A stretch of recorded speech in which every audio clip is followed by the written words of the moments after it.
Facebook খুব powerful platform. বলা হচ্ছে ধর্ম উপদেষ্টা একজন আলেম হয়ে মন্দিরে কেন যায়, পেগোডায় কেন যায়, চার্চে কেন যায়? It is my official duty to perform.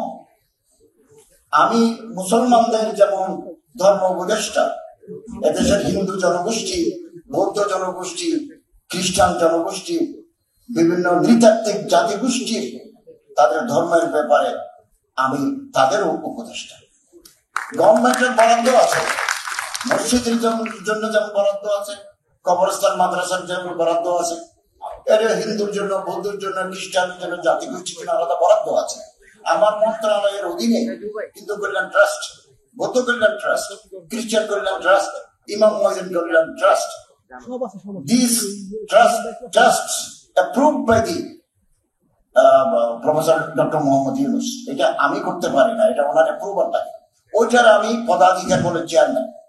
আমার মিটিং করতে হয়, তাদের টাকাগুলো তাদের হাতে পৌঁছাতে হয়, এবং আমি বাইতুল মুকাররমে যাই ইবাদত করার জন্য, ঢাকেশ্বরী মন্দিরে যাই আমি রাষ্ট্রীয় দায়িত্ব পালনের জন্য। আমি ওখানে গিয়ে পূজা করি না, আমি ওখানে গিয়ে গীতা পাঠ করি না।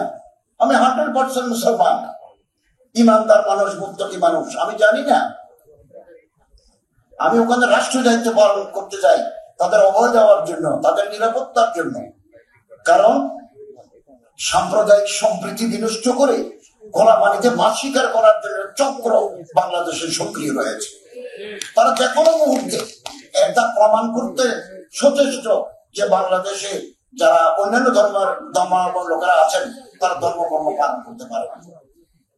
আপনারা জানেন বিগত দুর্গাপূজার সময় 596টা মন্দিরে অসুরের মুখে দাড়ি লাগিয়ে দিয়েছে।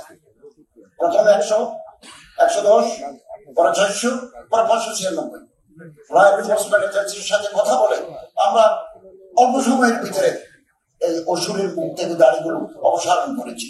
এটা করেছে একটা সুপরিকল্পিত পন্থায়, যাতে ওই মন্দিরে হামলা হয় এবং ম্যাসাকার হয়ে যায় এবং প্রচার করতে পারে যে এই দেশে অন্যান্য ধর্মাবলম্বীর লোকেরা ধর্ম চর্চা করতে পারে না। এই জন্য আমাকে দেখতে যেতে হয়। আমি গিয়ে প্রথম র্যাবের সাথে কথা বলি, পুলিশের সাথে কথা বলি যে আইন শৃঙ্খলা কিরকম। এটা তো আমার দায়িত্ব। এই দায়িত্ব পালনে যদি আমি সক্ষমতার পরিচয় দিতে না পারি, একদিনের জন্য গভর্নমেন্ট আমার চেয়ারে রাখবে না, বলবো যে you are unfit for that post. আমি আরো বলি, কোন বড় হুজুরকে যদি আজকে স্বরাষ্ট্রমন্ত্রী করা হয়, কোন শেখুল হাদিস, কোন আল্লামাতুল কমকাম, কোন হাকিমুল নফসকে যদি আজকে স্বরাষ্ট্র পদে বসাতে হয়, ওনাকে মদের লাইসেন্স ইস্যু করতে হবে। কেরোয়ান কোম্পানি থেকে দেশীয় মদ তৈরি হয়, বাংলাদেশ সরকার বিদেশ থেকে মদ আমদানি করে, মদের লাইসেন্স দেয়। এটা বাস্তবতা। আপনি ঘরে বসে মোবাইলে মাঝে মাঝে কথা বলতে পারবেন, রাষ্ট্র পরিচালকের সেক্রেটারিয়েটে আসেন না, দিতে হবে। 100 জন যদি মদের লাইসেন্সধারী লোক এক জায়গায় থাকে, ওখানে আপনি ডিলার দিবেন। বিদেশি মদ আমদানি করে সরকার লাভ করে, দেশীয় মদ বিক্রি করে সরকার লাভ করে। এই টাকা গভর্নমেন্টের ফান্ডে যায়। ওই ফান্ড থেকে এই দেশে রাস্তাঘাট, মসজিদ, মাদ্রাসা, শিক্ষকদের বেতন দেয়। আমি আমার মন্ত্রণালয় থেকে কোটি কোটি টাকা মসজিদ, মাদ্রাসা, এতিমখানা, পেগোডা, শ্মশান, মন্দির, চার্চেস, সেমেট্রিজে আমি দিয়ে থাকি। এটা কোথেকে আসে? এটা গভর্নমেন্ট ফান্ড, গভর্নমেন্ট এডুকেশন। গভর্নমেন্টের টাকা কোথায় থাকে? সোনালী ব্যাংকে, বাংলাদেশ ব্যাংকে। ওখান থেকে জান্ডা বাচ্চা বের হয়, ইন্টারেস্ট দিয়ে আসে, এগুলো আমরা বিতরণ করি। তো আপনি শরীয়ত পাবেন কোথায়? এটা যারা তো শরিয়া নয়, এটা ইসলামিক স্টেট নয়, এটা completely secular state, legacy from the British regime.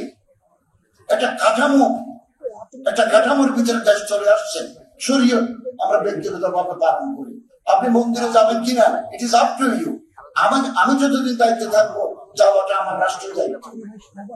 ফেব্রুয়ারিতে নির্বাচন হলে আমরা ঘরে চলে যাব, তখন আমি মন্দিরে যাব না, তখন এটা আমার ডিউটি না। এটা আমার ডিউটি। আমি তো চট্টগ্রাম থেকে মাত্র আসলাম, কঠিন জীবন দান একটা অনুষ্ঠান অংশগ্রহণ করতে গেছে। এই যে পারস্পরিক সম্প্রীতি, সৌহার্দ্য, এটা বহাল না থাকলে রাষ্ট্র অগ্রগতি লাভ করতে পারে না। ফেসবুকে কত কথা লিখছি, এর ভিতরে একটা কথা লিখলেও আমি মারা গেছি, রেস্ট ইন পিস। সীমা দেখা উচিত, রেস্ট ইন পিস। মানুষ মনে করছে আসলে আমি মারা গেছি, তা মারা যাবো তো একদিন। আমি একেবারে পরিষ্কার পরিচ্ছন্ন। বলা হচ্ছে যে উপদেষ্টারা সেভ ইচ্ছা, সেভ তো আমার প্রয়োজনই নাই। দ্বিতীয় আরেকটা কথা বলি, ফজল কবির খান সাহেব আমাদের সম্মানিত সহকর্মী, উনি বলেছেন এটা অর্ডিনেন্স করা প্রয়োজন। আজকে যারা আমরা 22 জন 23 জন আছি, এটা অর্ডিনেন্স করে দিলে নেক্সট ইলেক্টেড গভর্নমেন্টে আমরা টেকনোক্রেট হিসাবে মন্ত্রিত্ব নেব না। এইরকম যদি একটা অর্ডিনেন্স করে যদি সরকার করতে পারে, এটা বেশি ভালো হয়। বারবার রাজনৈতিক নেতৃবৃন্দ প্রধান উপদেষ্টার কাছে বলছেন এই 2-5 জন উপদেষ্টা রাজনৈতিক দলের সাথে লিয়াজও মেনটেন করে আগামী সরকারে থাকতে চান। আমি আপনাদেরকে বলি, আগামী সরকারে যদি আমার ইনভাইট করে সম্মান জানায়, আমি তাদের প্রতি যথার্থ সম্মান জানিয়ে আমি তাদের ক্যাবিনেটের অংশ হব না। কোন গভর্নমেন্ট, আমি জানি না কোন গভর্নমেন্ট ক্ষমতায় আসবে, যারাই আসুক তারা যদি আমার সম্মান জানিয়ে আমার ইনভাইট করে যে আপনি টেকনোক্রেট মন্ত্রী হিসাবে আসেন, আমি যাব। It is my last. আমরা 15 মাস কাজ করেছি, ফেব্রুয়ারিতে নির্বাচন হবে, আমরা আরো 2-3 মাস আছি।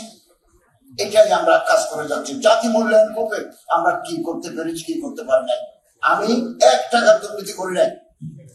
8.5 কোটি টাকা আমি হাজিদের ফেরত দিয়েছি। 39 কোটি টাকা এজেন্সির টাকা সৌদি আরবে ছিল, এগুলো এনে এজেন্সির মাদের বিতরণ করে দিয়েছি। তবে 16-17 বছরের ঝঞ্ঝাল বছর 1.5 বছরের ভিতরে পরিষ্কার করা যায় না। We are trying hard. আমরা চেষ্টা করে যাচ্ছি আন্তরিকভাবে, এবং একেবারে আমরা পরিচ্ছন্ন, ট্রান্সপারেন্ট। আসুন, এই জুলাই বিপ্লবের মাধ্যমে একটা সুযোগ এসেছে, সুযোগ আমাদের হাতে এসেছে একে অপরের হাত ধরা, কাছাকাছি আসা।